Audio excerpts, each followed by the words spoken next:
some of you may remember this one from about a year ago. It's a 2-stage train heat pump. It is 2 years old, and last summer I found a leak in the evaporator coil on this one. I can't remember which video that was, but it was only about a year and 6 months old at that time. Now we're having another problem with it. So next month will be 2 years old with this particular unit.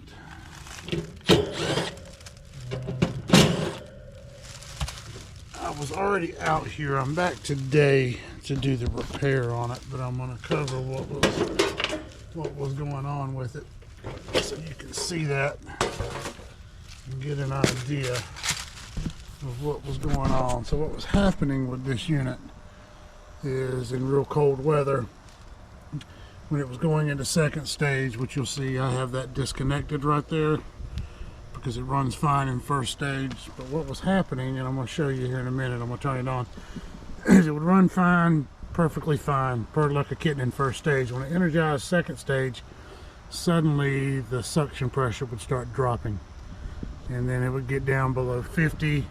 The contactor low pressure switch would bump real quick, but it would come right back on, and then the compressor would just kind of equalize out the pressures and wouldn't really do anything. So I'm suspecting the valve control board here on this, it's connected to our stepper motor, which is in here. I'll open this up real quick. That controls the refrigerant flow in this system. In heat mode, obviously your indoor TXV or your indoor EEV is going to handle that. In cooling mode, in heating mode,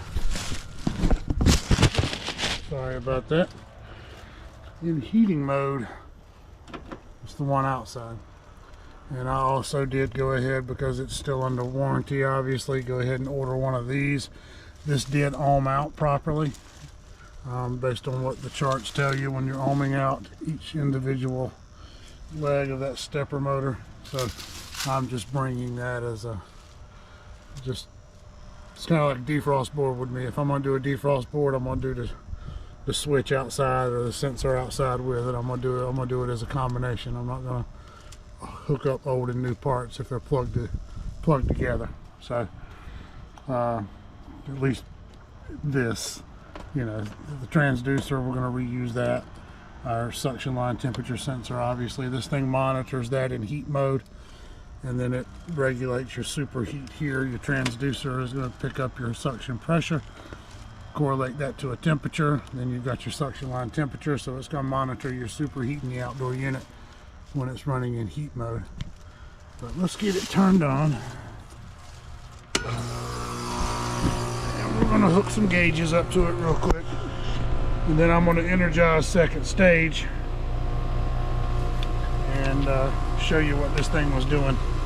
And then we're going to swap out the parts that I have over here, the motor and the stepper motor and the EEV control, and then we're going to do it again and see if that fixes it. Guys, I got my pressure transducers hooked up, letting it run. I gotta tell you, I'm glad I got that license thing over with. It's like a weight off my shoulders. I don't know why I waited so long to do it, but it does give you a little bit of a sense of freedom.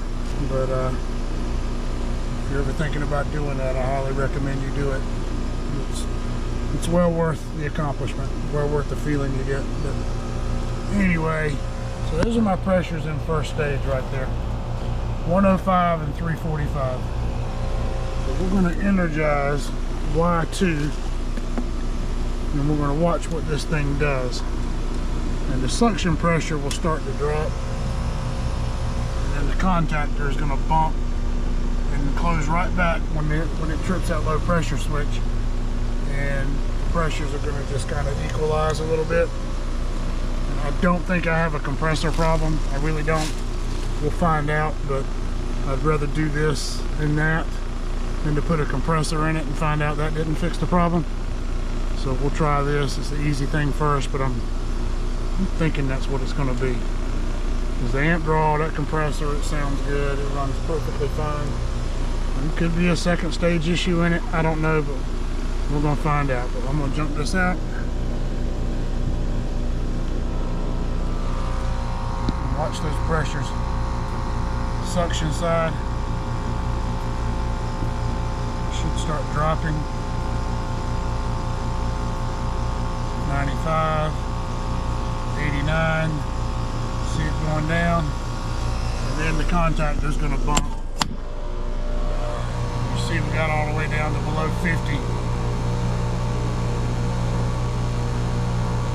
And sometimes it'll come back on and it'll kind of run normal, but if it does that a couple of times, it wants to just stabilize. As you see now, we're in second stage, and my suction pressure is really not coming up. We're in the mid-60s.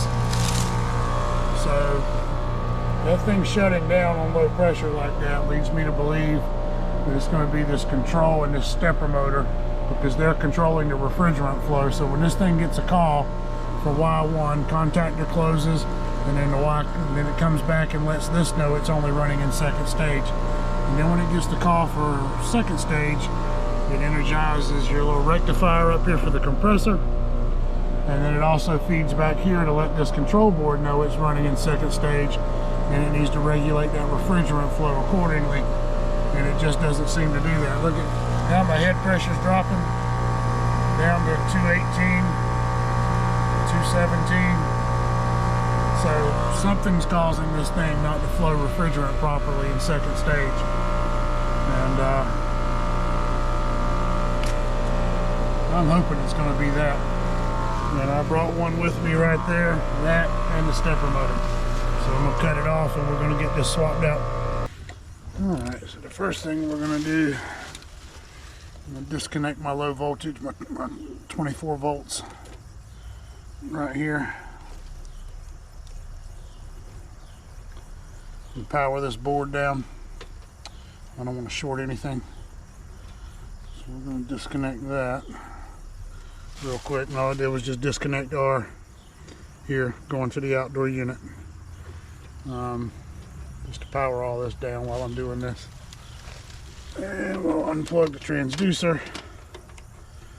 We'll unplug our suction temperature sensor, which I also checked that. It's reading accurately. At least it was then. There could be a, you know, you hook up to it and stay hooked up to it and kind of watch it range as the temperature of that line changes to make sure the sensor, it may be reading the temperature you're checking, but if the pipe gets colder or gets warmer, if it's not ranging properly, it could be causing a problem, but it's not something I run into very often. And I like boards that use screws to mount them as opposed to those plastic little standoff things. I mean, it keeps them grounded. A lot of them will have a little symbol somewhere next to one of these showing that if that's a ground spot or not. But I just tend to like the boards that are mounted with screws as opposed to the ones that are those plastic standoffs. Because those things are a pain in the ass when they're stuck in the unit and then the new board comes with them. And now you have to take one set out, obviously. You can't use them both. And it's just a little aggravating. Anyway. In. And I've got one of those. I haven't put it in my bag yet. I bought one of those Vessel electric screwdrivers. I got a high speed and then I got the low speed. The low speed has a setting on it where one of those speeds has a little bit higher torque, but you kind of can break your screw free and then hit the button and you just bring it right on out. I'm going to put that in the bag tomorrow and maybe I can get some video of it. They're ball handled type screwdrivers. They appear to be pretty nice. But I'm gonna, for stuff like this, having that and just stick this bit in that screwdriver would actually come in pretty handy. So, and of course you see what I just did, right? I put this board in upside down. So with that said, I'm going to stick this thing in my impact. Get these screws out.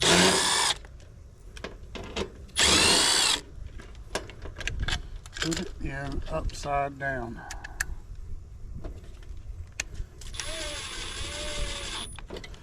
And that's happened before.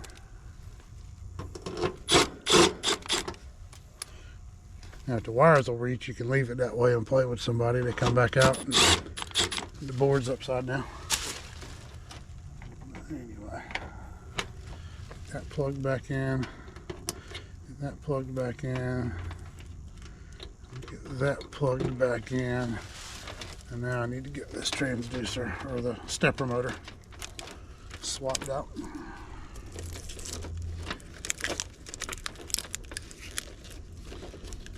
It's pretty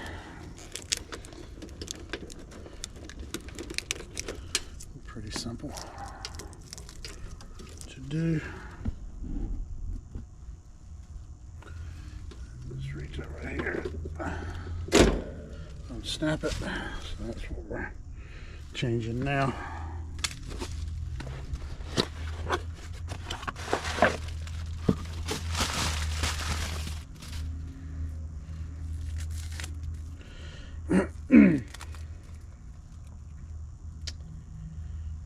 Get the new one mounted on there, and it just has these little snap prongs there that'll snap around the refrigerant line feeding in there, and that's what holds it in place. And then we'll just run this harness back through here.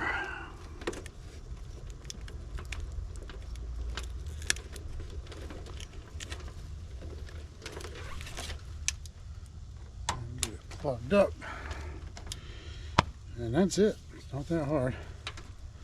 So let me put my R back on it,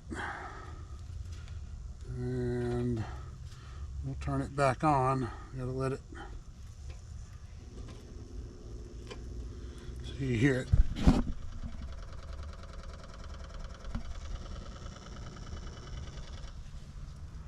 So it's doing a reset.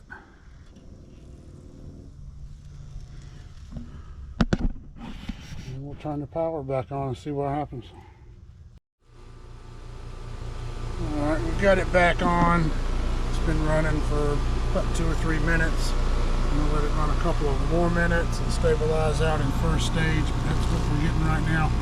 First stage pressures, and it is about 50 degrees out here. So this light on this EEV control board, when it's flickering like that, it lets you know that it's adjusting the refrigerant flow right there in that. And then if it's in first stage, it'll flash one time like that, and then it'll flicker again if it's making adjustments while it's flickering. And then one time for second stage. It'll flash 2 times when it's running in second stage. So when you're going to check one of these, especially if you want to check refrigerant charge, you need to go to the thermostat or go to your control, put it in test mode, or wait for it to get into second stage, one way or the other, however you want. But you need to make sure that you're in second stage before you actually evaluate the refrigerant charge on one of these. And these little pins right here, you've got a test pin, and you got to open and close. If you short those together, your closed pins, it'll close that valve just to do a test on it, and it'll shut your pressures down. Eventually it'll go down trip low pressure, or you can do test open to see if it opens all the way up. And then you'll see your pressure start to go up on your suction side. You'll see your pressure changes when it's making that adjustment.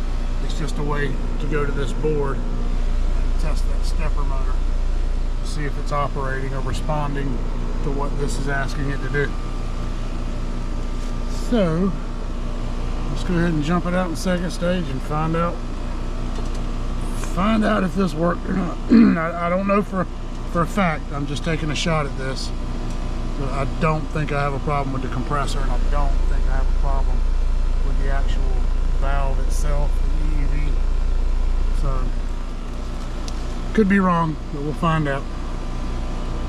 We're gonna put it in second stage.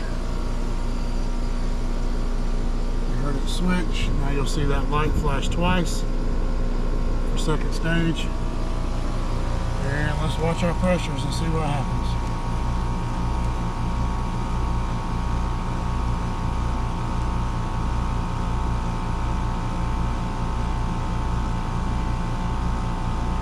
Dropping a little bit. Not as fast. We'll see. Let it stabilize.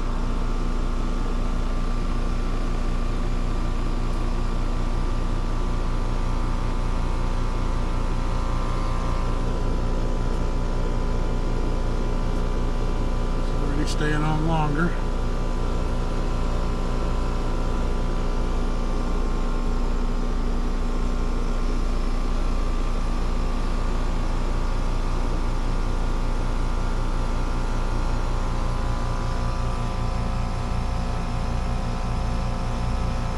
Drop down to 90.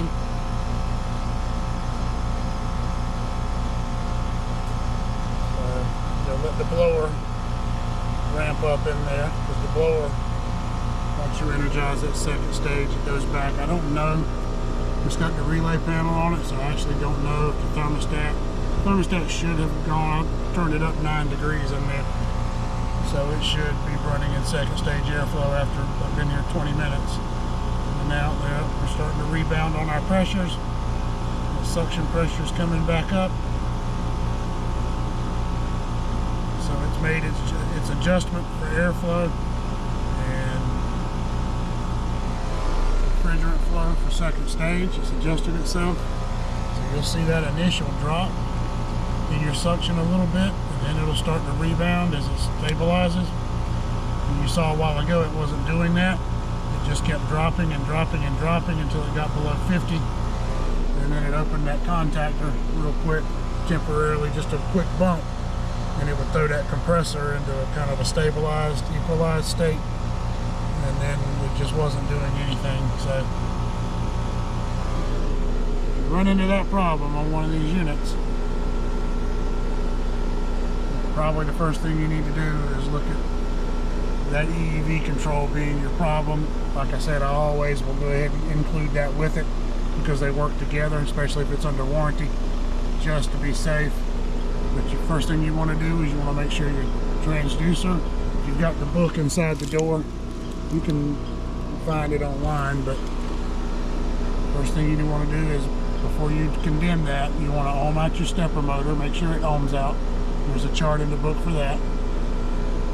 You want to check your suction line temperature sensor, make sure it's reading correctly. Then you want to check your suction pressure transducer, make sure it's reading correctly. Basically, you want to make sure everything that's plugged to this board is reading correctly, so you know the board's getting the right information. But is the board itself interpreting that information correctly? Is it controlling that motor properly and giving you some wonky stuff? So now I want to put it in defrost cycle real quick, just to make sure that works, because that was acting up the other day too, and I think it was related to that problem. We're going to run a quick defrost test here. Still got the old-fashioned defrost board in this one. The defrost board in the newer units looks more like that. It's a larger green board, but you don't see this one in a lot of the newer stuff. I mean, this is only 2 years old, but there are some units that have a different defrost board in it, some of the trains, and it looks more like that one than it does that. But we'll run it in defrost. We'll let it run in defrost and see what it does, and if it accomplishes that mission correctly, then I think we've got this thing fixed. And I say it's 2 years old already. You know, we put a coil in it. Had a bad leak in it last summer, and then now we've got this. So alright, so our coil sensor, which is over there, has reached temperature and terminated defrost cycle, and then we're going to wait for it to come back on, And at that point, I will be pretty confident that that has fixed our problem. I don't think it was that, because that tested right, but like I said, I always do them as a pair, just to be on the safe side. And we're back on. And I think we're in business. Alright guys, Train 2-stage heat pump. This one's for TWX 8036. So it's a 3-ton. 18 SEER, obviously, the way their model number lays out. But they do have a 16 SEER 2-stage model, which is actually a 17 SEER. It's an XR17 now is what they call it. I don't know. There's so many. They got too much of this mess. Just give me 2 or 3 that'll work properly and have a little bit of longevity. And I don't need 50 models of a unit. Just give me a few that'll work and be reliable, and I'll be a lot happier. But anyway, pressures are good. This repair worked. And we're in business. Appreciate you guys watching, and we'll see you on the next one.